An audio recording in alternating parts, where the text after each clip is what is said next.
All right, good evening, everyone, and welcome to the next in our Public Policy Center series, a run-up to the elections 2016.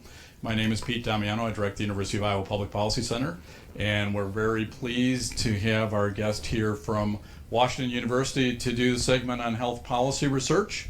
For those of you who aren't familiar with the Public Policy Center, we are a research center in the central administration of the university and work with people all across campus. And one of the people I'm very pleased to be able to say that I work with is Keith Mueller.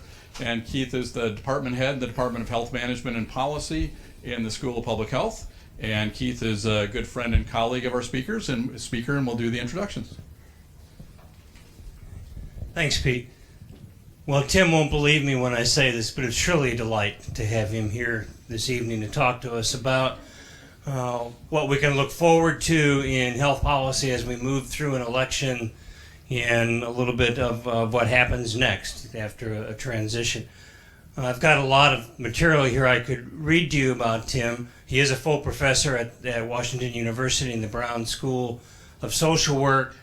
He went there a few years ago to help launch really the public health curriculum and Master of Public Health degree program and work in the field of public health at Brown. What I really want to say about Tim is I've worked with him for 20 years or more now with the Rural Policy Research Institute's work. And the reason it's such a delight to hear from somebody with Tim's background, frankly, is that he's been there, done that. He's worked through what happens when you transition from one administration to another, what happens in some major policy development. Over those 20 years, we've worked on things like the Balanced Budget Act of 1997 that brought us a lot of what we now call Medicare Advantage. Back then it was Medicare Plus Choice. We worked together through subsequent reconciliation acts, then the Medicare Modernization Act of 2003, which brought a lot of changes again to Medicare Advantage as well as the Medicare program itself. And then, of course, most recently, the Patient Protection and Affordable Care Act of 2010. So he's had the experience of working through all those legislative changes and now a lot of research that focuses on the implementation of a lot of the provisions of the ACA, including those related to health insurance coverage and Medicaid, some of the things he'll talk about this evening. So with that, I'll turn it over to Tim. Thanks so much, Keith. Can you all hear me in the back? It's great to be here with Keith, who, as Keith said, this is my longest working relationship. Over 20 years. We have an amazing run of collaboration. He's a great friend, and everything that everything that we do, I always list Keith on there because we just sort of mind meld together on our thinking on all this stuff. So the team is listed there from the Rupri Center, and my team at WashU, which collaborates heavily with Fred and Keith and all of his colleagues at the Rupri Center for Rural Health Policy at the University of Iowa. So it's obviously a pretty exciting time to be talking about the election. I saw Fred just make a face. It's also a little bit, I watched this debate the other day and I put some pictures on from the debate because we had the fabulous experience, with the exception of the hour and a half of the debate. Everything else was fabulous at Washington University. So I put a couple of pictures up there of what the debate was like. I actually literally spent the whole weekend at WashU just kind of walking around, just taking in the whole experience of it. They transform our whole campus. They literally put a whole fence around the whole campus.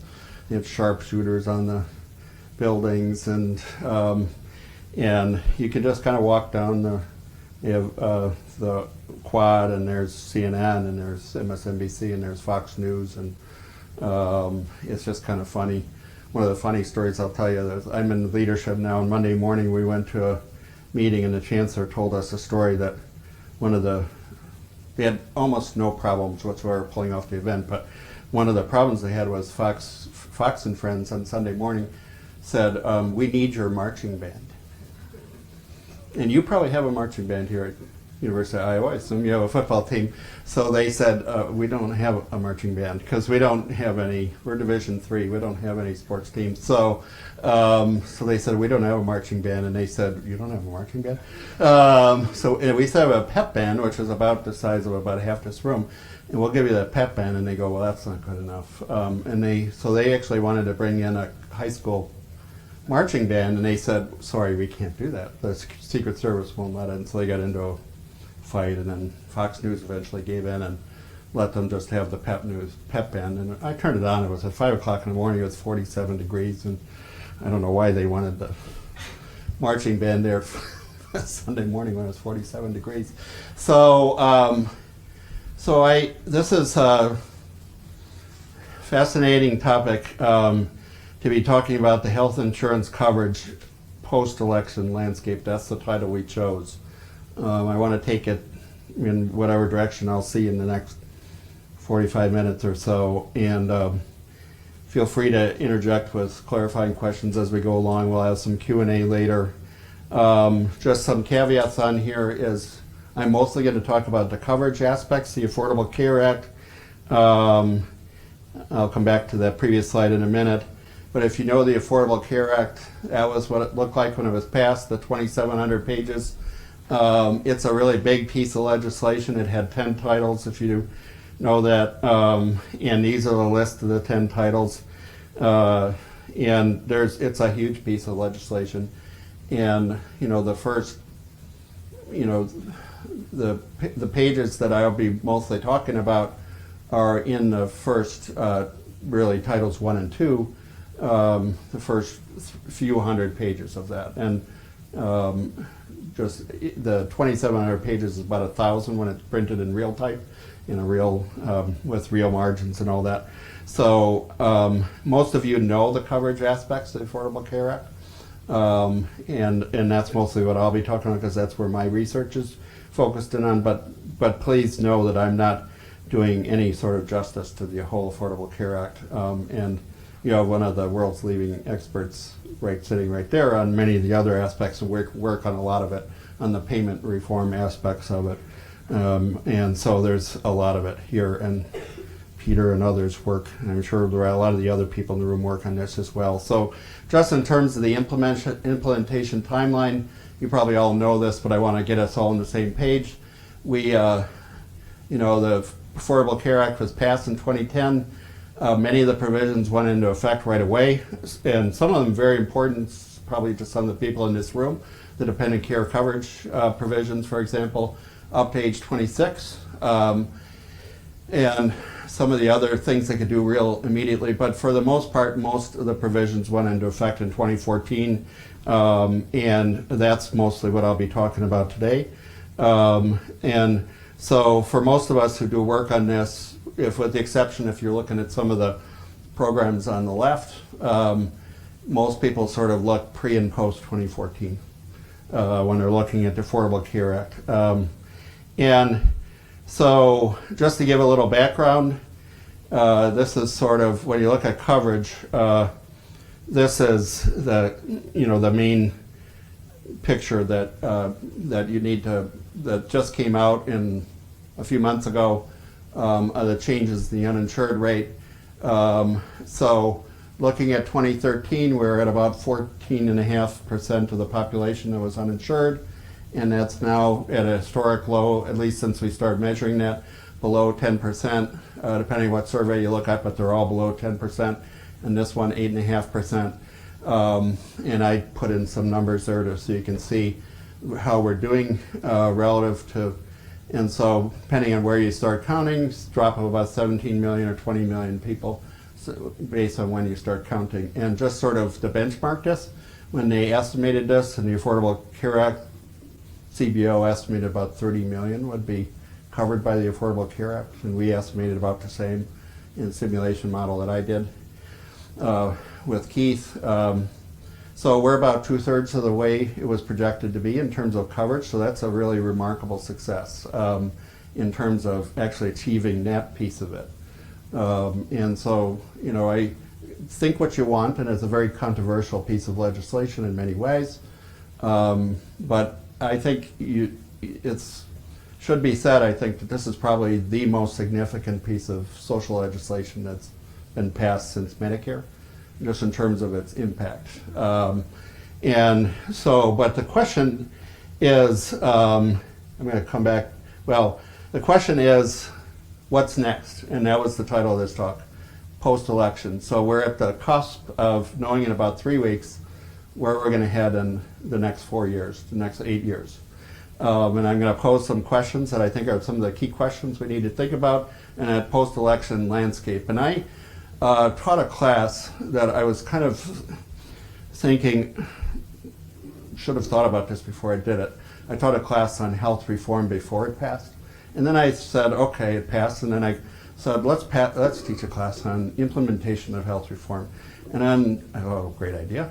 And then I went to go look for literature on health reform implementation, and there really isn't that much implementation solid research. Unless somebody can point me, I'd love to get the references to it. But one picture that I found that I really liked was this one from this book by Longest. And I think it's a really great picture for a lot of you in study public policy. It's an interesting diagram. So I want you to think about it as we go through this, because I think a lot of us, at least the way I study this, I spend a lot of time thinking about this policy formulation stage. I know that's what I teach in my classes. We think about what's the problem. Problem is a lot of people are uninsured, 50 million people are uninsured. Why are they uninsured? Who are they? Where do they live? That kind of thing. And then what are the possible solutions? We model it, we think about it, we spend hours and hours thinking about it. We think about the politics of it, we think about the economics of it, and then legislation gets developed. And if you have any sort of luck whatsoever, you actually pass a piece of legislation. And there's all the politics involved in that. And then you go into this implementation phase, which is what we've been in since 2010. And so that phase, I had a student come to me right after 2010, and she was like so bummed out because she just finished her PhD. And she said, oh my God, I'm so upset because I missed the opportunity to work on the Affordable Care Act. And I said, oh my God, you have no idea. You didn't miss the chance to work on the Affordable Care Act. All the fun is just about ready to begin, because the Affordable Care Act is about 2,700 pages. And I don't know what number we're up to, Keith, now about, I don't know, many hundred thousands of pages of rules. But the number I had heard about the Medicare Modernization Act was that if it was about an 800-page piece of legislation, there was something like many multiples of that in terms of rules and regs. So it was probably, I think, should have looked it up before I came here, but 80,000, 100,000 pages of rules and regulations. So that is that phase, this rulemaking and implementation phase. And that, frankly, is where a lot of the real work gets done. In writing and determining, rolling up the sleeves and fighting over what they meant in the legislation and how you can operationalize all this stuff that's really important. And frankly, a lot of the policy is done at that point. It's really important stuff. And I have to say that what then happens if you pass a rule, you start implementing the program, you have a policy, and it sort of happens, then you realize it's screwed up. And in almost every normal sort of situation, you go through a modification phase. Medicare was passed in 1965. We've had a piece of Medicare fixed legislation probably every year since 1965. And so you go through this modification phase. What really stands out with the Affordable Care Act is we've had no, as far as I know of, no legislative fix for the Affordable Care Act for the reasons that you know of. We've had 55, 58, 60 attempts to repeal it, but we've had no bills that go in there and say, we need to fix line 537, and that's normal, but it's not done. So one of the things to fast forward to what we think about is, will we go through that policy modification phase after November 8th? Because that probably should have been happening the last 4 years, and it hasn't, last 6 years, and it hasn't. So, so that's one thing to think about. So I just always show this slide just to get us on the same page. In terms of expanding coverage, you probably all know this. I'll go through it real quick. You can come back to it if you want. In terms of how we're expanding coverage, it's done through about 4 different ways. The health insurance exchange, which is now called the health insurance marketplaces, which is built on private insurance plans, state-based and federal. Then there's insurance reforms, which eliminate pre-existing conditions, exclusions, and denials of coverage. And then in states that have decided to expand coverage, Medicaid coverage expansions up to, it probably should say 138% of poverty line with the 5% withhold. And then the subsidies up to 400% of the poverty line. Importantly, no public option, and you probably know that Hillary Clinton is talking about a public option, and so on. You all know this, I just want to get us on the same page. So, I thought, well, one thing we could do is we could just, I did it, the pre-debate event at WashU the other day, they said, what question do you want to have asked at the debate? And I stood up and I said, we've had 2 debates and we haven't had one question about Obamacare. And that's terrible. This is a big piece of legislation. How could we not have one question about Obamacare? And then lo and behold, there's Ken Karpowitz, who stood up and he asked a question about Obamacare. They picked on him and they asked a question about his question's not bad. It's actually a pretty good question. So we could actually use that to frame what we talked about. And you can see that Anderson Cooper had 2 pretty good follow-ups on that. And so I'm tempted in a way to actually, I don't know Ken Karpowitz. I was looking in the audience to see if I knew any of these people, but I didn't. And so just for fun, Keith was wondering what I was doing this afternoon. I actually sort of took Donald Trump's answer to this question and I put it in a Wordle.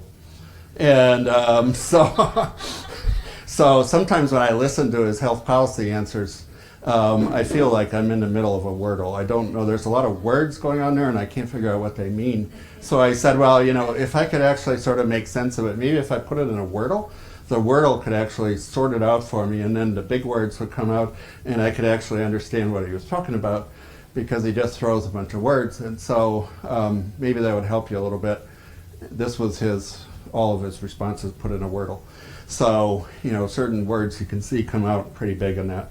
Obamacare, President Obama, expensive, disaster, Clinton, so on. No, I'm just joking. I'm not going to do that. So I just thought, So these are the questions that I think I'd like to pose that I think are the really, at least the ones that I think we can cover today. Post-election, looking at the Affordable Care Act. And I'll try to show you some background on this to make you think about how to answer these questions, because in my mind, these are some of the big questions around the coverage. The first question, of course, is the one that was posed by Anderson Cooper as should we repeal the Affordable Care Act outright? And one candidate has proposed that, Donald Trump has proposed that. It's not entirely clear what he has proposed to replace it with, but that's important to think about what to replace it with. So if you go sort of down this list of questions, if we get Donald Trump gets elected, we don't really need to think about any of the other bullets because they're all kind of irrelevant because we'll be thinking in a different policy world. But that's question number 1. So I'm not going to spend a lot of time on the first question because it's kind of like we could just roll up our sleeves and go home. So the other questions are like, okay, post-election, I think the big things I want to talk about are these next 2 bullets are what's going on with the marketplaces and what's going on with Medicaid expansion. So in the marketplaces, Keith and I and my colleagues have done a lot of work on the marketplaces, and you've heard a lot about, are they going to survive? Are they okay? Are they in completely broken? And how can we fix them? And on November 1st, we're going to roll out the new marketplace plans. And I know in Iowa you've had some retraction and exits of insurers from Iowa, and that's happening in Missouri as well and a lot of other states. So that's what's worrying a lot of people. There's been exits of Aetna and Humana and Anthem and various places. And so the big question that we're all wondering about is we have good we have a good sense of who's exiting. We don't have a good sense of who's going to enter. And what I like to point out, I'm an economist, so the economists would say that, you know, if you go down to the, what is the name of your Market Street down there? Market Street, that's a good name for it. You know, restaurants come in, restaurants close. You know, there's exit, there's entry. That's the way markets work. You have exits, you have entry. That happens all the time, and we think that's normal. You know, restaurant business is one of the most volatile of them all. And so what I want you to think about is, yes, there'll be a lot of exits. And I'm not going to pretend there won't be a lot of exits, and there won't be more exits than entry. What we don't know yet is how much entry there's going to be.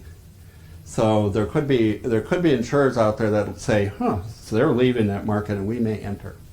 So and so I want to look on November 1st to see what's going on. And then I want to talk about the Medicaid expansion, and if we have time, we'll talk about the disparities question. So I already talked about this, I'll flip past this. So the marketplaces, so just so you know, just a background again, there are about 17 state-based marketplaces, the ones that are in the darker colors, in partnership exchanges. This gets a little bit into the details and the weeds, but for those of you who care about that, the big thing to realize is just keep in mind we have a state-federal program, and either the state government's running it or the federal government's running it. That's what you need to take away from this slide. In about 24 states, about half the states have decided to run the marketplaces themselves, and about 27 states have punted and said, federal government, you run it. And that's called federal marketplaces. So, and you can see there's a distinct pattern in the states that have decided to opt for the federal government to run it. It's the South and the Plain states for the most part. So what did the enrollment look like prior to where we are now? We started with about 8 million, and it's broken out, as you can see, in the federal and state-based marketplaces, and it grew pretty well in the first year to about 11.7, about 12 million, and then about 13 million. This was before some people dropped out because they don't pay. I'm not counting that, just for full disclosure. It dropped a little bit as people don't pay their bills as they go along. One of the things you'll notice is the slope and the rate of growth over time has really dropped off quite a bit. And one of the things that I think we need to think about moving forward with the marketplaces is why we do not have as much growth in the marketplaces. The marketplaces were supposed to have about 15, 20 million people in them eventually, and it's not heading up to that number. One possible answer is not as many people dropped out of their employer plans. Another answer is people are remaining outside the marketplace and they're still buying insurance from insurance brokers. That's another answer, and we don't really know exactly why that is. The other thing that's going on is the individual mandate may not actually be powerful enough to get people to do it for especially people below, say, 200% of the poverty line, which are not subject to the mandate. One of the things that is, if you dig under the hood a little bit, the number of people that were new enrollees in the first year was about, moving from first year to obviously 100% were new enrollees the first year. About half the enrollees the second year were new enrollees, only about 30% in the third year. So we're seeing a pretty much of a drop of people that are new people dropping out, and re-enrollees is dominating. So there's not a lot of new people entering the marketplaces, and that's a little bit concerning to us who look at this. Does that mean that there aren't that many people left to cover? Does that mean that they don't know about it? Does that mean they just say, hell no? I don't know. So, so one of the things we're doing here at the University of Iowa and Washington University is looking at the variation across marketplaces and looking at the variation in choices and premiums. And I should say that on this slide. So what we want to look at the premium rates and the choices that are offered to people. And as this slide says, the way the marketplace is, just its word suggests that it should provide choice and it should provide competition. This is the whole idea of the marketplaces. So the question you might want to ask is that working? And as this slide points out, the marketplaces are designed so that you as an individual, if you go to this, your premium is only supposed to vary on 4 factors: age, tobacco use, I'm missing one actually, well, this slide's got to be improved, family size, and tobacco use. So, so those are the only things that vary. And I put geographic area in there for a reason in red, because that's in particular what we're studying. So if the whole policy works the way it's supposed to, everybody should be face a neutral sort of price, other than the factors that it's supposed to vary by, in a sense. And so the question is that true? So one of the things we've done, just your operative slide, for those who care about that, is how we collected this data. We got all the federal, we basically, the takeaway from this slide is we have all the data in the whole country for 3 years. We have all the federal marketplaces. We painstakingly got all the data from the state-based marketplaces. So we're looking at 3 years worth of data. And we do it at the county level. We have some data on enrollment in the marketplaces too. So, and I can answer questions about how we got the data if you want later. But here's one of the major findings. And just to give you a sense of what how to calibrate this slide, this is an average adjusted premium for a 27-year-old. So, so this is what a 27-year-old would pay. And the premium varies roughly 3 to 1. So if you're the youngest person enrolling, it would be less than this. If you're the oldest person enrolling, say 55, it would be roughly 3 times this amount. And so you can see there's growth in the premiums over time, not that much in 2015, but a much more significant growth in 2016. And what we look here at the difference between the red and the blue is the federal marketplaces and the state marketplaces. And one of the things you see right away is the federal marketplaces have higher premiums, point number one, and the rural areas tend to have somewhat higher premiums than urban areas. So again, remember my point was that if this was working the way it was supposed to, there probably shouldn't be that much variation, but there is, apparently. And that's sort of what caused worry to a health policy person, because the premium you're getting depends on where you live. At least that's what I would say. So, and there's a fairly significant steep growth in 2016, and I don't have a slide that shows this, but the big worry right now is in 2017, there's, at least if you look at the rate filings of the plans, there's various estimates that it might be as high as 25% growth in these premiums. So now I should tell you that these are the premiums that people would pay before they get the subsidies. So almost everybody gets a subsidy if they go into the healthcare marketplace. 85% of people get a subsidy. So almost nobody pays this full price. So think about that again, 85%, almost 9 out of 10 get a subsidy. So, and the subsidy can lower these premiums down to a really pretty significantly low amount, like sometimes 0. So if your income is close to 100% of the poverty line, and you know, you can go up to healthcare.gov and do this. I've done this with some people who've asked for my help to do this. And you know, one of my complaints about this, if anybody studies behavioral economics, is you go in, you plug in your demographic information, and the website will pop up so that it'll show you the cheapest plan first. And the cheapest plan will be a bronze plan, and it'll have a big number that says 0. And you go, oh, 0, that's what I want. And I'll be sitting there with some people who, you know, usually young people, I'll have to say, and they'll go, oh, I want that 0 premium plan. And I'll go, oh, wait, let me talk to you about that. Because you can pick the plan that's, let's scroll down the screen a couple times and look, there's a plan that's $25, and look at how much more you get. And I said, you know, how much is that cell phone bill you're paying? How much do you owe? You know, that's $75 a month. You know, is it worth you spending $25 a month to avoid a $5,000 deductible? Oh, maybe. So I'm not sure if people are making that right a decision. Well, sorry, that was pejorative. Go ahead, Dan, did you have a question about? So is this already adjusted for things that can be? Yeah, I'm skipping over a lot of details just for purposes here. When I say average adjusted, it adjusts for, what we do is we put in all the plans together. So there's 4 metal levels: bronze, silver, gold, platinum, and there's extra catastrophic. So, and there's an actuarial adjustment factor. They range from 90, 80, 70, 60%. And we also adjust for cost of living across space, so that you could compare a New York premium to an Iowa premium. But does it also account for the things that you just talked about with regard to tobacco and family size?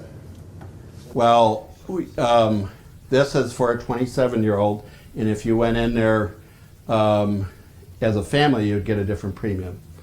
But one of the important things to point out about the Affordable Care Act is it doesn't matter whether you're female or male, or whatever your gender is. And, you know, I like to stop and point that out a little bit.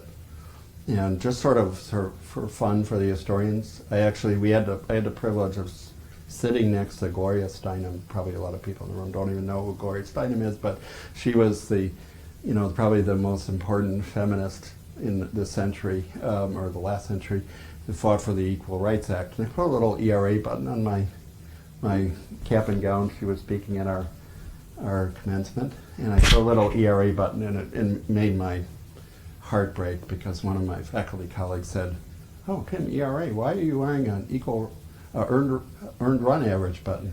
And I was like, "Man, dude, you just broke my heart." So, anyways, Gloria Steinem came up to me and she said, "Oh, that's so sweet you wore the ERA button." And I said, "Well, I did it in honor of you for your hard work for the ERA." And I said, "I appreciate that you tried to pass that." And she said, "You know why it didn't pass, do you?"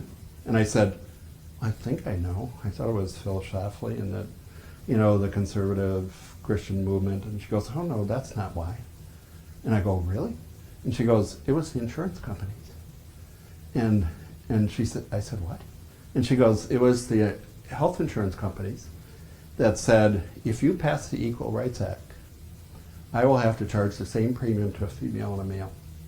And we don't want to do that." And they said, and so they funded the opponents. She said, "We lost because of the insurance companies."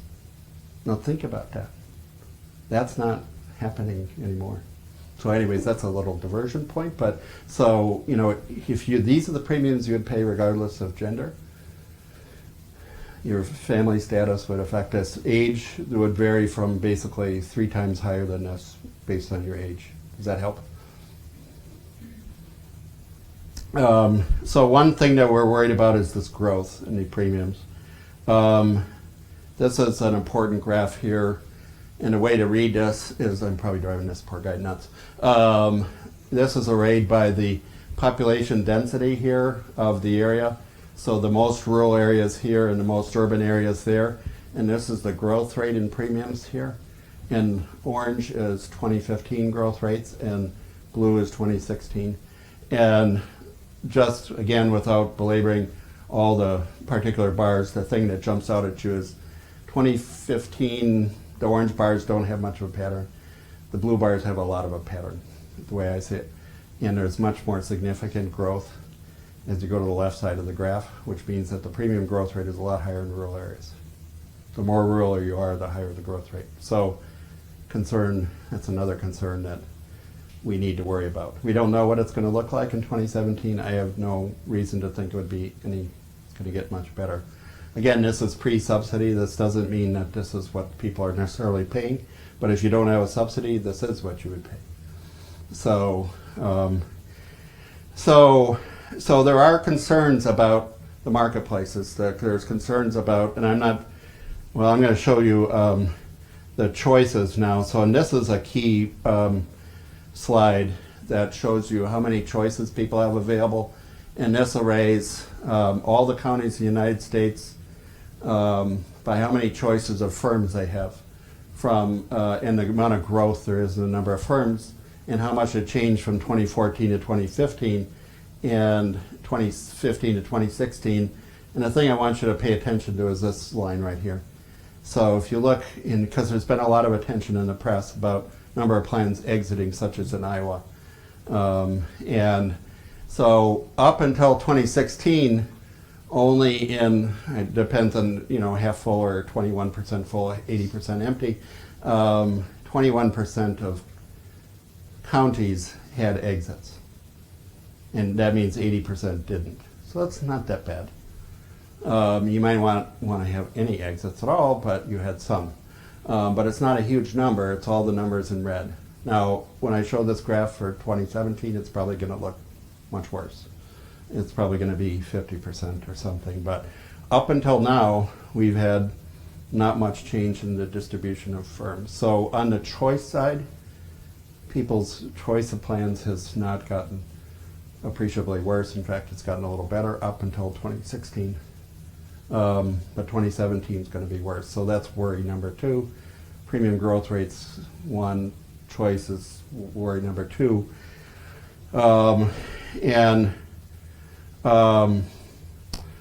So we know that there are projections of maybe up between 300 and 400 counties in the United States that may have, one firm available to them, right, Keith?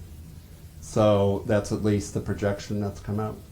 That's estimated. So 300 out of, say, 3,000 some counties in the U.S. that might only have one choice of plan.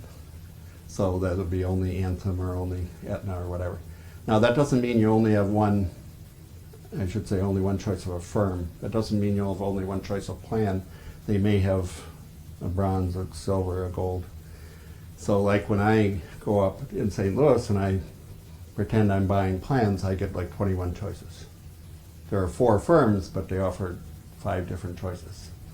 And there's research at RAND by Tom Rice who looks at what point does it become overload for people? Can actually people process 21 different choices? And there's a question about whether that's the case.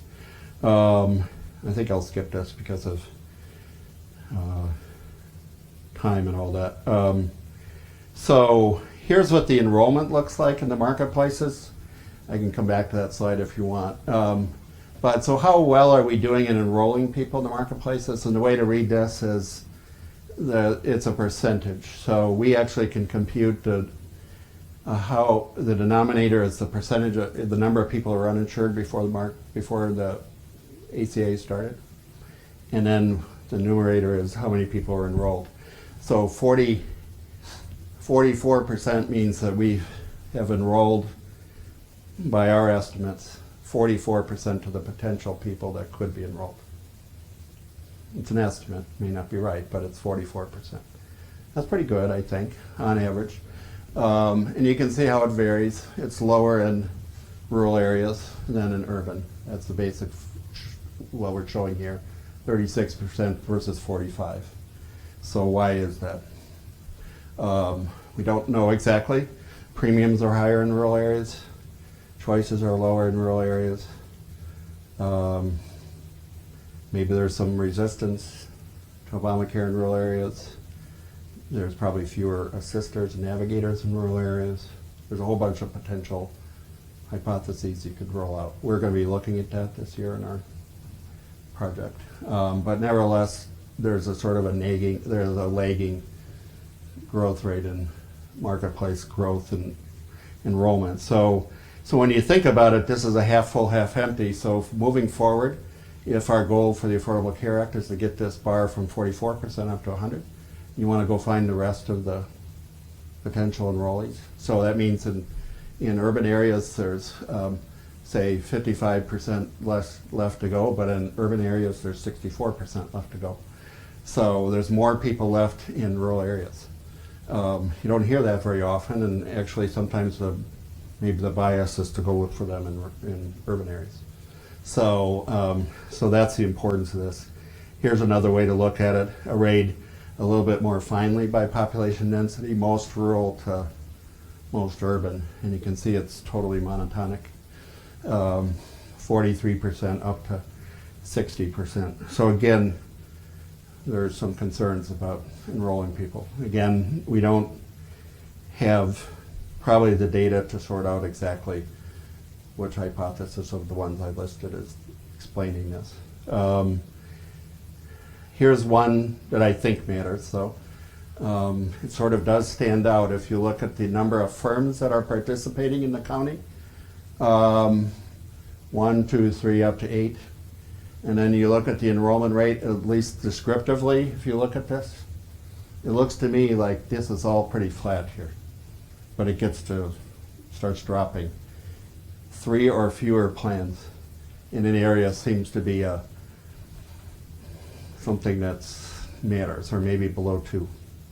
Don't know what it is. Actually, if you talk to economists, they'll tell you there's something magic about that number. That if you just have one seller, that's not good. If you have 2 sellers, it's not a whole lot better. 3 or more, that's fine. So if you took Economics 101, they talk to you about monopoly and perfect competition, and the reality is we believe that it's a continuum, that it really goes between 1 and a million, or lots, and it's really somewhere in there. Is this a little bit more, is a little better, but is there a magic number? It's not entirely clear, but this to me shows just descriptively, and I've run this multivariate, comes out the same, that it matters. The number of firms is probably the most predictive thing in terms of enrollment. So that's some more in the marketplaces. I actually skipped to this last question because this is going to be a really bad, an incomplete story on health disparities, but I want to talk about how the ACA is doing relative to people of certain low-income people, people of need, because I think an undertold story about the Affordable Care Act is how much it's done to actually help with inequality issues. So I want to just show you a couple slides to tease you about this. Frankly, if there are any potential doctoral students in the room, I think this is great fodder for a doctoral thesis or any kind of research project. And there's been a couple pretty good studies, which I'll show you. But here's some just raw data to tease you to why this is the case. So if you look at just some raw enrollment statistics, this comes right out of the enrollment reports. Again, about 100% of the, this is still working, about 53% of the people who are enrolled in the marketplace are new enrollees, 39% in 2016. Oh, geez, what did I do? I shouldn't play with toys.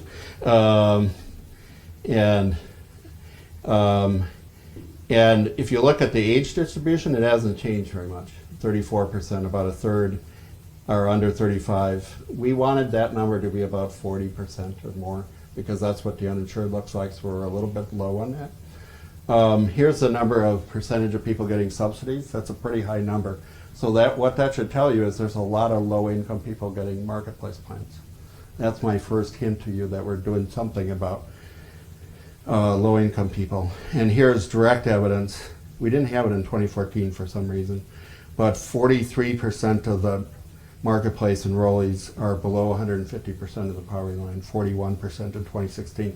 Stop and pause to think about that for a minute, because this is another understood and under-researched part of the Affordable Care Act. Is in like a state like Missouri that didn't expand Medicaid, if you're 125% of the poverty line, where do you go to get subsidized insurance? In Iowa, you, I presume, go to Medicaid expansion, right? In Missouri, you got no place to go.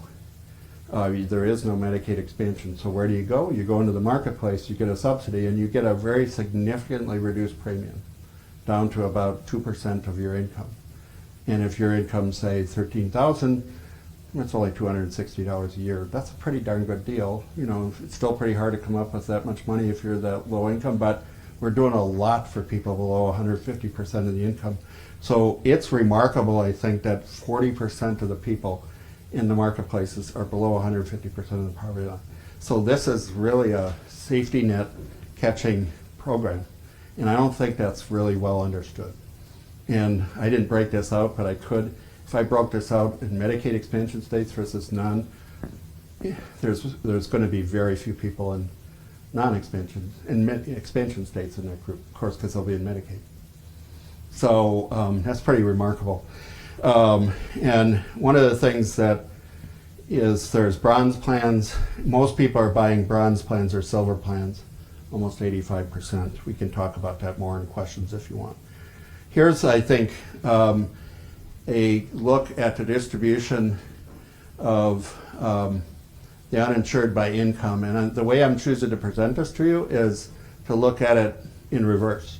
So I think there's a recent study that's done that I think does this in a nice way, is to look at Trump's proposal and say, what if we repealed the Affordable Care Act today and just got rid of it?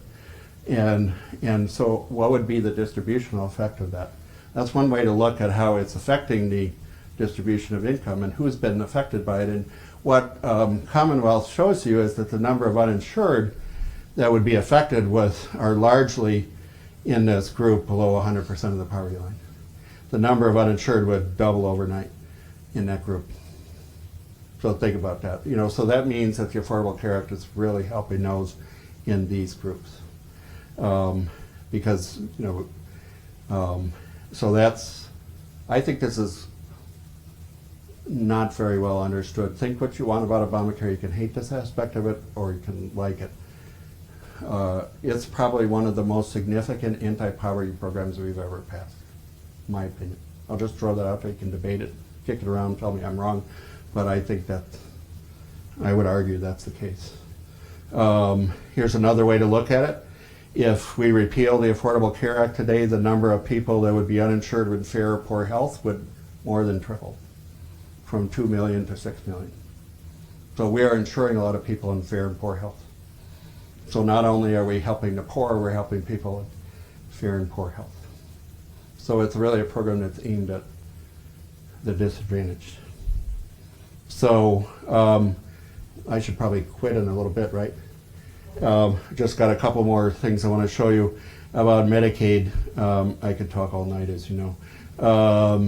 So the Medicaid, I just have a couple slides on Medicaid and then I'll break for questions. So this is the story about Medicaid expansion. This is I think this is relatively up to date. The states that have expanded Medicaid are in blue. The ones that have not are in orange. And you can see it's very dominated by South and Pacific Plain states. I threw up there just for yucks.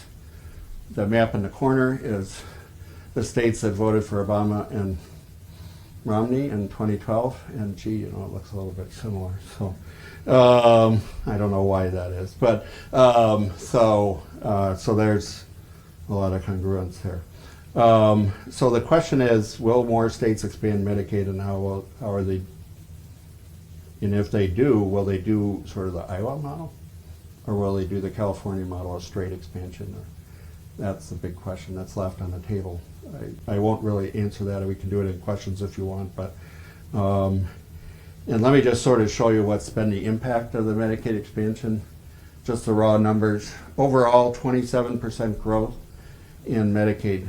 Very large growth from 57 million to 73 million people. Most of that, of course, has been in the Medicaid expansion states.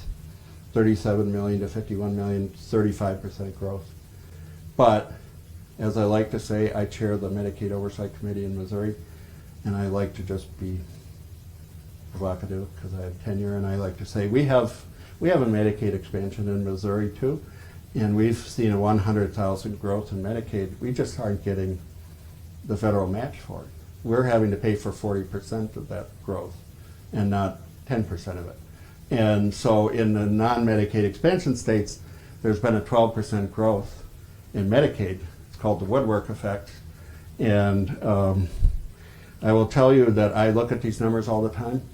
80% of the growth in Medicaid in Missouri are children. So think about why that is. The reason why that is they were previously eligible for Medicaid, but their parents probably had not enrolled them. And I think the Obamacare is sort of the welcome mat approach, the woodwork effect. They're coming in the door and they're saying, well, you're not eligible, Dan, but your child is. So, and they sign the child up, and your child's been eligible for years. So here's a little bit of pre-evidence on this. This is hard to read, but people are now starting to do these studies. Ben Summers probably has the best study. I think we need a little bit more years to study this. It won't surprise any of you who do health services research. It's not real definitive yet, but one of the things you see here, people are more likely after the expansion to have access to a doctor, significantly so, less likely to skip a prescription, less likely to go to an emergency visit, and so on. Things you would expect. And the amount of access to healthcare and Medicaid is way more than if you have no insurance. 74% have a generalist, as opposed to 36% with no insurance, so basically double. I'm going through this quickly. We can come back and talk about it if you want. This is a really amazing slide, I think, and this looks at hospitals and the change in the uncompensated care costs. So one of the things that we argued a lot was if you expand Medicaid, hospitals won't have to pay for the costs of the uninsured, and that's called uncompensated care costs. And we all pay for that. We pay for that in our insurance premiums. And so the sort of secondary or second or third effect of this, and it was variously estimated between $500,000–800,000 on a family premium, would be in reduction in uncompensated care costs. So it's, it's an interesting question. Is that happening? Well, you can see that it really sort of is, because in the non-expansion states, there's been no change in the uncompensated care costs, but there's been a huge just drop off, like a cliff, in what's happened to uncompensated care costs in the expansion states in this study. By Dranov was really good. So, that should have a spillover effect on a lot of us, everybody's premiums. So those are just a couple of hints of what the side effects are of Medicaid. So I'm going to sort of end there and just say the Affordable Care Act's been a wild ride. Certainly politically, I didn't even get to that. I just want to make this sort of argument I often make as an economist. Anytime you introduce something like this, it's going to take years, and it goes back to that slide I showed you early on about implementation. To expect this to be perfect on day one was not what anybody who studies public policy should expect.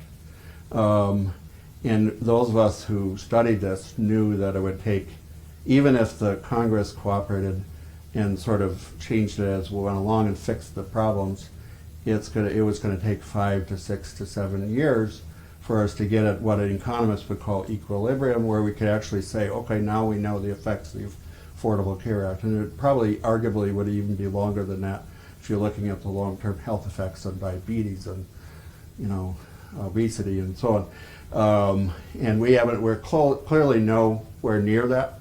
And some of the things I've shown you is we've been on a pretty wild ride, partly because of market forces in the first 2 or 3 years. And if you think about it, that should have been expected, because that's what markets do. And you may not like that. My brother's an anarchist and hates markets, and I argue with him all the time, and he hates this part of it. And he goes, we should just go to single payer and all that, and we would not have these insurance companies involved. Well, we didn't do that. And so we went down the road to this market forces, and this is what you get. So you get a wild ride of market forces, and this is what we have. And it takes a few years for the adjustment to happen. And I would argue to you, I think, and I've talked to the insurers about this, they think it might take a few more years for us, at least in the marketplace's side, for that to shake out. It's clearly taking that on the Medicaid side for the politics of the expansion to work out. So we don't know even if you assume that it doesn't get repealed, we won't know the full effects of the Affordable Care Act for a few years, and we're not there yet, is what my main point is. And there's certainly some clouds on the horizon about affordability of the plans, which we didn't talk a whole lot about. The co-ops have dropped out, including one in Iowa here. They exit the plans and the narrow networks. And please, let's have a legislative fix to the Affordable Care Act, because we got to fix some of the problems. So thank you very much. Yeah, in the back. When you talk about a legislative fix, though, I guess the most interesting question is, what would that legislative fix be? I mean, if Hillary Clinton gets in, what do you think will happen now? And we get Democrats, what would you think the fix will be? Whatever Keith wants it to be. Keith's got it on his computer right now. No, without joking, I mean, I think if you put 50 to 100 serious health policy analysts in a room and got the politics out of the room, you could probably come up with, we each would probably have 5 or 10 policy fixes we'd want to do. And you could come up with a legislative bill. And I don't think that exists, Keith, does it? There's some legislative fixes like that. You know, there's things that we know that have been written about in certain things that, you know, that section needs to be fixed, that section needs to be fixed, but I don't think there's a specific bill that's been written yet. But, you know, there's things like the family premium glitch, as it's called, that would be on my list. The Cadillac taxes on a lot of people's lists. I'm not as bothered by it, but that's probably on a lot of people's lists. You know, there's things about the structure of a lot of people want to change the age banding that Dan asked about on the way the premiums work. Some people don't think it should be 3 to 1, it should be some other variation on that theme. We may want to look at the geographic rating system. I mean, I might argue looking at that. You may want to look at the federal versus state-based marketplaces, but I might not want to open that can of worms. Certain things like that. So I'd have my 10, Keith would have another 10, and then I didn't even talk about the payment reforms. So, but the biggest problem, of course, is politics. How could you get it passed? But I mean, I guess I'm an eternal optimist. It's hard these days. But in the past, we've always passed these things. The D's and R's could get together and just say, yes, we need to do this. If they can just get past this notion of, we want to repeal this, then they're going to try to fix it because they'll realize it's really bad. Well, not really bad, but there's some things that need to be fixed. I don't think it's really that bad. That's just my opinion. And that, you know, hospital associations, advocacy groups will go in and we could get them to agree. Your senator is one of the better ones on that, actually. From the Republican side, Grassley is usually very cooperative on the health side. Not the Supreme Court side. No, we won't even go there. So, but he's been cooperative on the health side, yeah. Piggybacking on her question, Hillary gets in, what can she do through the executive branch to go around Congress if she doesn't get the Congress she wants? Is there anything that any fixes with that? We've been down that road so much, to be honest with you. That's why I started with that slide about rules and regulations. I mean, I've been amazed at there'll be books and theses written about the rules and regulations have been written about Obamacare. And, you know, that conservative critics talk about that a lot. And I don't think it's as alarming as people say because it happens a lot. But the Obama administration, for various reasons, because Congress has refused to pass legislation, because the bill was delayed, because of a lot of different reasons, they've had to go in and tweak things. And, you know, some of that's gone to court, and there's still a couple of court cases that have been taken. So I sort of feel like they've done a lot on that score. There's still more that could be done. And I guess that could be the only avenue they have left to them. But that's limited at a certain point. You can't change some of the things that are literally written into the law. I'm not a lawyer, but but as I understand it, you know, you can change things outside the law that, you know, interpret it, but you can't literally change, say, you know, the subsidy rate from 2 to 10% or something like that. I think that would require a legislative fix. You can't change the Medicaid eligibility level from 138. I think that would, so things like that just need it. So there's a limits to what you can do in regulatory, I think. Would you agree with that? Well, what about, you know, a lot of this seems to be market imperfection.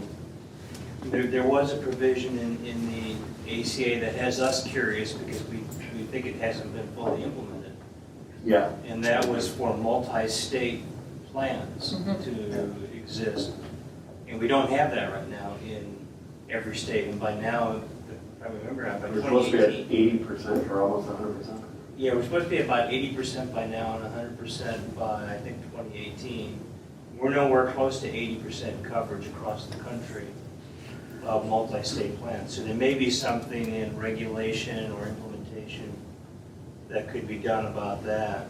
So just so you know what that is, just so everybody's on the same page, in a multi-state plan would be a plan that is offered by an insurer across states. So, just for joke purposes, Trump talked about across state lines. This would allow you to offer a plan across state lines. And that's in the law. You could do this right now. So and there is one plan that's doing this, it's Anthem.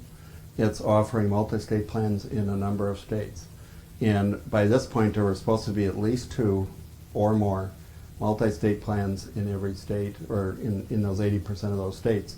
And the reason this came into play, just on the politics of this, was, if you recall, there was a public option in the bill, in the House bill. And then when it got to the Senate, at least 2 senators said, hell no, you gotta take that out of there. And the replacement in there was this multi-state plan option.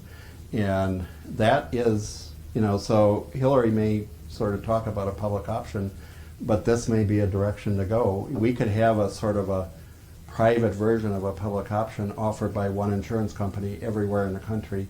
In the Federal Employees Health Benefits Plan, Blue Cross Blue Shield offers a multi-state plan with the same premium everywhere in the country to forest workers in Montana and federal workers in DC. So I interrupted you, but. So yeah, you're right, there are some things like that maybe. Yeah, go ahead.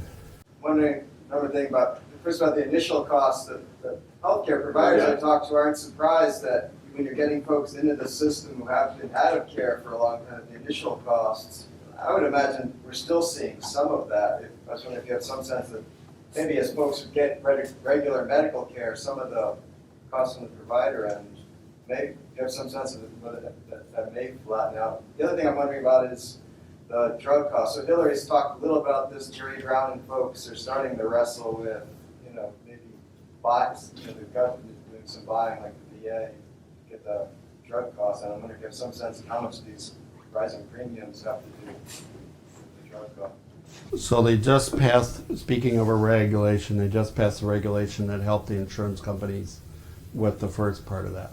So they have actually said, they've been complaining about exactly what you're talking about. They said that in the first few years, the people that showed up to buy the insurance tend to be sicker than it was expected. And to get into the weeds a little bit, they control for that. They have this spreadsheet and regression model that controls for all the factors, but those of you in healthcare know that those models aren't very good.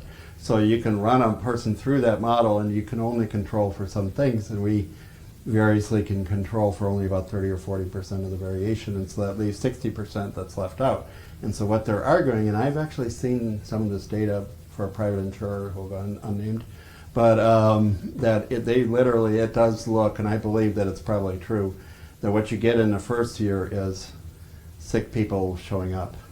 And you get 2 effects basically. You get the adverse selection effect of the sicker people showing up, and you get a moral hazard effect of people go, I got insurance, finally I can get I can get this knee fixed, or my cataracts fixed or something. And so I've seen the data, and it's higher than average in the first year. The good thing is that I'm not sure the insurers are telling us is it does drop off. I've seen 3 years of data, and it does drop off pretty appreciably. So if there's a moral hazard, pent-up demand effect, it does seem to drop off. So that's one answer I'd give to you. I believe they're probably right that there is sort of an adverse selection effect that probably needs to be corrected. They just got the comments on this regulation, and it'll go into effect in 6 months or something, and we'll see if this actually works to help them with this, because they say that's one of the reasons they're dropping out. I don't know. I'm always a cynic.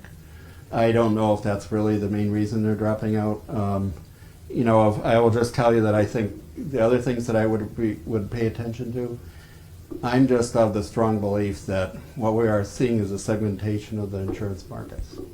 And we now have what it seems like, from everything I've read and everything I know, and my thinking as an economist, is the insurers that can survive in this health insurance marketplace are those who are good at dealing with the kind of people that are coming into the insurance marketplace, who tend to be relatively younger, relatively poorer, maybe a little bit sicker, and they look a lot more like the Medicaid population than they look like the University of Iowa employee population. So what happened, I think, was that the Aetnas of the world, the Anthems of the world, the Humanas of the world went in there and said, hey, we're going to offer a plan that looks like an employer plan. And we're going to try to sell it in this market, and we're going to offer it at $500 a month. And they said, nobody bought our plan. And, you know, and so then you have some lower priced people in there that are probably pretty good at offering Medicaid managed care. And they're the ones that are growing like banshees. And so if you think about the segmentation of our market, we're going to have the private insurance, Medicare marketplaces are going to be kind of below them, and then Medicaid uninsured. So we might have just added another tier into our insurance market. And maybe, I hope, that what we might see is the ones surviving are good at working to this population. And so maybe that's one way this will survive.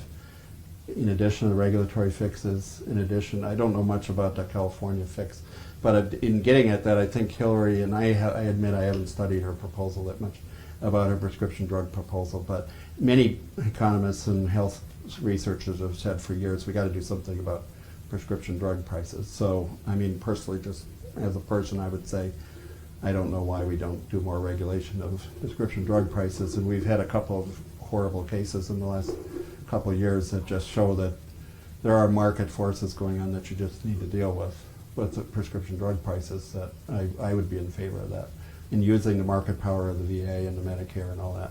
I don't know why we don't do that more so. So I'm totally fine with that, to some limits. So, you know, maybe we'll go down that road and that'll help some, because I'm worried. There's warning signs on the surface that we are already in a, you know, back in the mid-1980s, we saw a period where prescription drugs were growing 15 to 20% per year. And then it really tapered off as the patents dropped off, as Viagra dropped off, and other ones. And then we kind of went down to a low growth rate. I think we're getting into another period of spike, and that's really going to drive up these premiums. And it could be that part of what's driving up. Clearly, there's the underlying premium growth rate is the same in the marketplaces largely as it is in the employer markets, and it's an underlying health cost growth. So we all knew this about the Affordable Care Act. If you don't wrestle that gorilla down, the marketplaces are not going to solve that problem. So hopefully I answered your question. Did you want to add something? Just my concern is that we have a new status of health, which is basically chronically ill but medicated. Yeah. I don't know that we've really thought about that in terms of, you know, whether we're doing much to incentivize people to get healthy other living where it's not costing us these phenomenal pharmaceuticals. Maybe what Peter should do is bring in another speaker to talk about that, because I think there are some people who are thinking about that. I think there are some aspects of the Affordable Care Act that deal with that. With, again, some success, some failure, or some limited success. But, you know, there's a lot of things in the Affordable Care Act on population health and behavioral health and health behavior, both sides, that could get at that. And I think I won't say I'm optimistic, but I think we are making some inroads on the payment side as well. And somebody should come in and talk about the payment side as well. And go ahead. Quick question on CHIP. Yeah.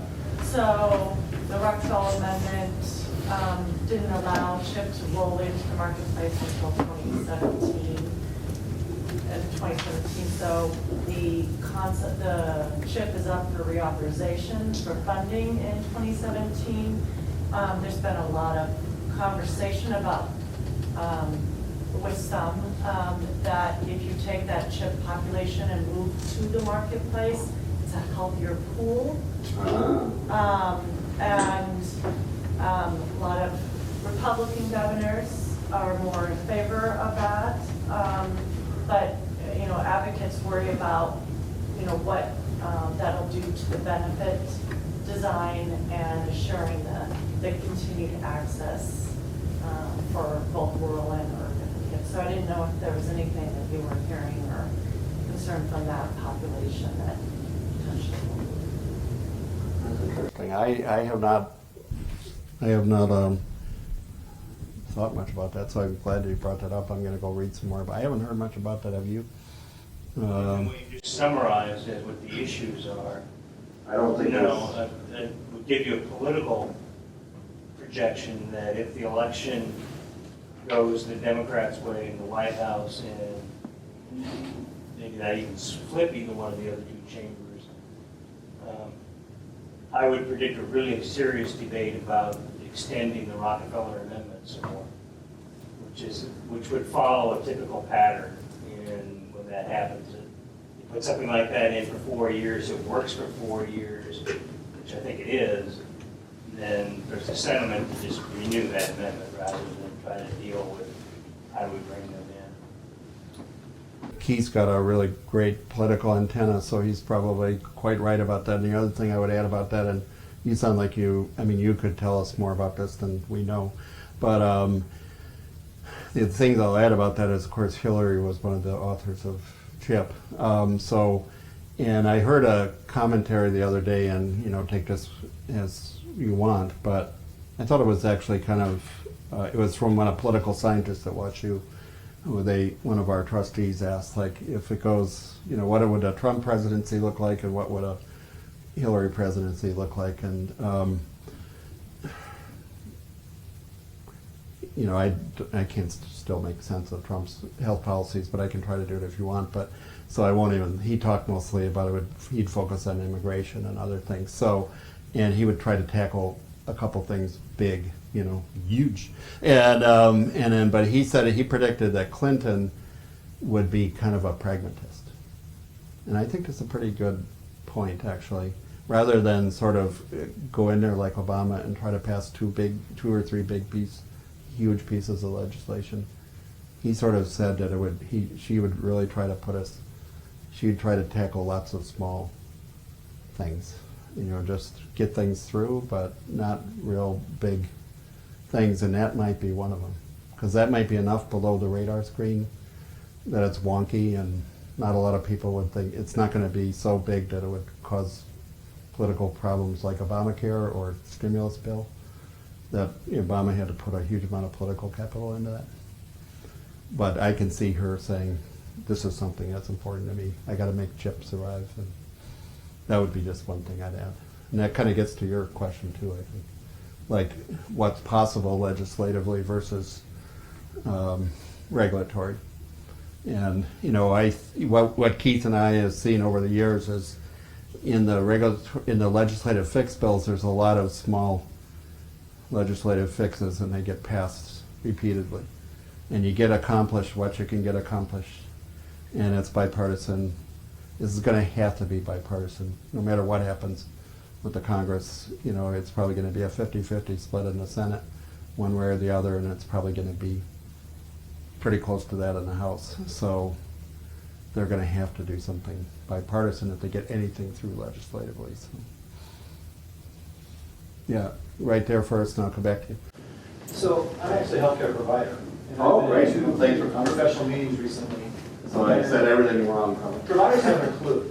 Yeah, They don't know that any of this is working in any way, shape, or form. interesting. So how do we get the message to them that maybe some of it is? And then the other question I have is, we're experimenting with Medicaid managed care in the state. It's not going so well from the provider side. And so it's kind of competing with trying the expansion. And you got the managed care thing going on the other side, and some providers haven't been paid yet since it went to managed care in April 1. Yep. And I know you have the experiment going on in Missouri. We sure do, and it's a different pattern, because and I was talking to Peter about this and Keith. So in Missouri, we had the Medicaid managed care in the I-70 corridor from Kansas City to St. Louis in Columbia, and we just put out the RFP about 6 months ago to renegotiate it, and back December 31st, believe it or not. They put out the notice on December 31st, to put the timeline out and they put out the rating areas for the whole state. And so we're going to go statewide Medicaid managed care expansion July, if it happens. And so my meeting is supposed to be next week, but I think it's going to be postponed because they're not quite ready to announce who the insurers are. But by 6 months from now, we might have statewide Medicaid managed care expansion. And so I can tell you about what it's going like in Missouri. And so it's interesting to hear what you say, because we hear complaints. I mean, they come to our committee and talk about the managed care plans. And we've had some pretty messy presentations about the managed care. And I've had to do they've had to meet with me afterwards. The managed care plans are pretty wounded afterwards. And literally they came to me, and we have a 4-hour meeting, and they said, could we have 2 hours of time to make up for what you just did to us? And I said, I can't give you 2 hours of time. Nobody gets 2 hours of time. They wanted, but they literally, the Medicaid and the hospitals went in there and presented data on quality indicators, on things like preventive care, where people are getting preventive care, all these things. And it looked basically across the board, with the exception of probably primary care, Medicaid managed care looked worse. And they challenged the data. The managed care plans did. And, without looking under the hood, I got to look at the data myself to know whether it's right or not, but I believe it's probably right, because I know the people who did it, and I think they're probably accurate. And I can believe, hypothetically, it's probably right. And they also did, you'll find this interesting, they did a secret shopper. This is my favorite thing they did, and I'd recommend you do this in Iowa. So they did a secret shopper. Medicaid agency actually themselves had the agency people call up managed care plans and ask for services and record what happened. And the results were, they have indicators that are in their RFP. It says you must comply 90%, 95% of the time, and they were like way off, 60%, 65%. And I could send you that if you're interested, because we thought it was wonderful in the committee, and we said do that again. so I don't know what to say to you except oversight on this and evaluation, pushing from the state to make sure, because we've heard some of the same complaints. I'm a little bit agnostic on this. I think managed care does some things well. Prevent primary care and preventive care, but I think it's the chronically ill I'm worried about. So, but you might have, you're on the ground, so you have a different perspective. So I don't know if I answered your question, but.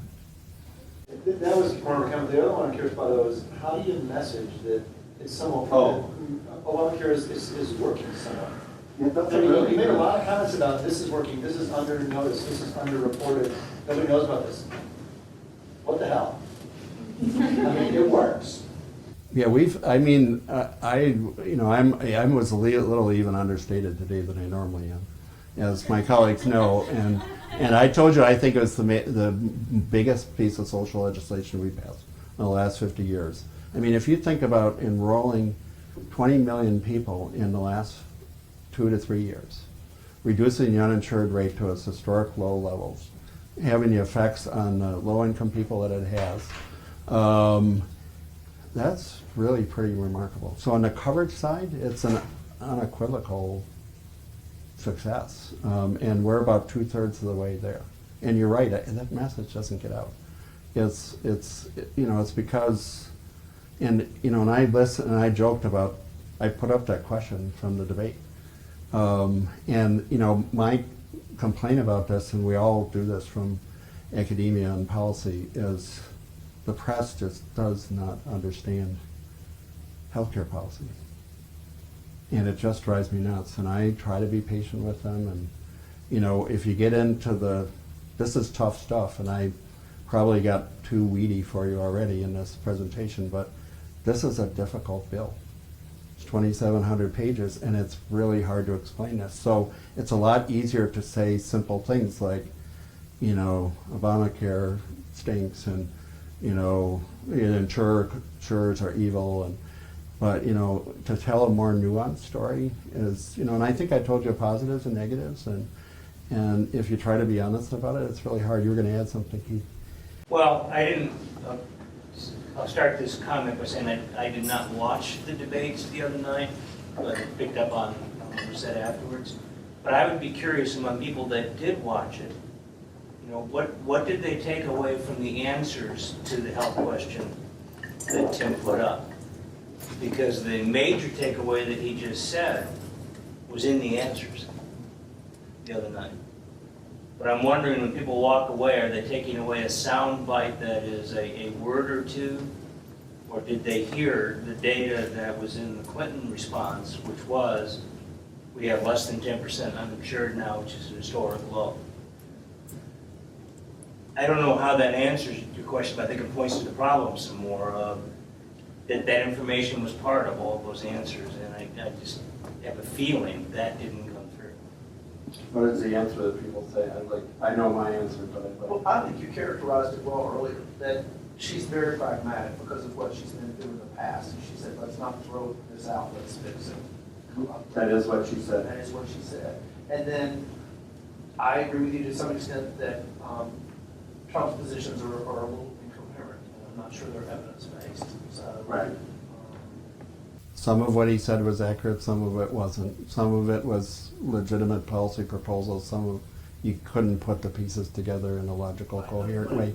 So, the erasing all state lines with Yeah. insurance. And a lot of economists think there would be a race to the bottom line. Yeah. As with banks in terms of everybody moving to Connecticut. and that's not going to solve the uninsured problem. So that didn't come through. And she didn't, I don't think, I'd have to look, I don't think Clinton said she said 20 million were covered. But she didn't say we're at a historic low in the uninsured rate, I'm pretty sure. So, right, you have to value that. So, Yeah. most of us in this room do value that, but there's lots of people who Yeah. don't. So that's a positive to us, but not to everyone.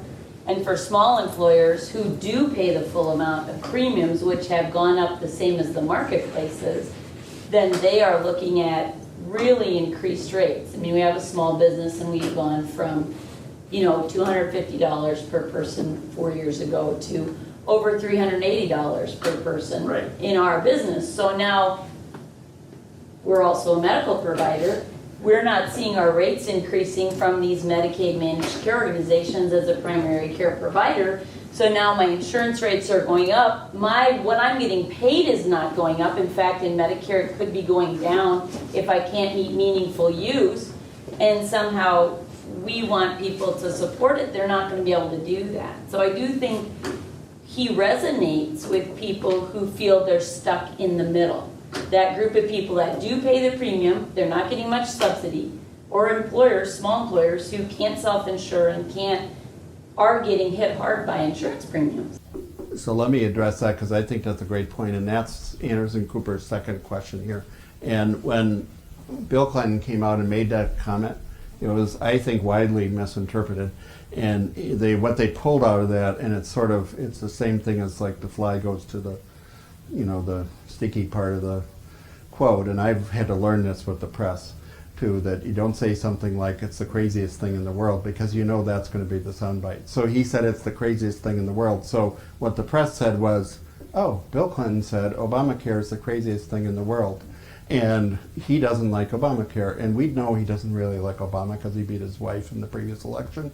So therefore he's criticizing Obama. That was basically the characterization of the quote. And I said, did he really say that? I know Bill's kind of getting up there, but you know, he's a really smart guy. So I went and pulled on the whole clip and I parsed the darn thing, and you can look at it, it's up on the website. I parsed the whole quote out, and that's not what he said. He said exactly what you just said. He said, look, it's kind of well characterized there. He said, there are these people above, just to cut to the chase, he said, there's these people above 400% of the poverty line that don't get subsidies, that are getting whacked with these whole premiums. That, you know, and he said basically, they work really hard, they work 60 hours a week, and then they have to pay these really high premiums, and they're not getting subsidies, and it's really unaffordable to them.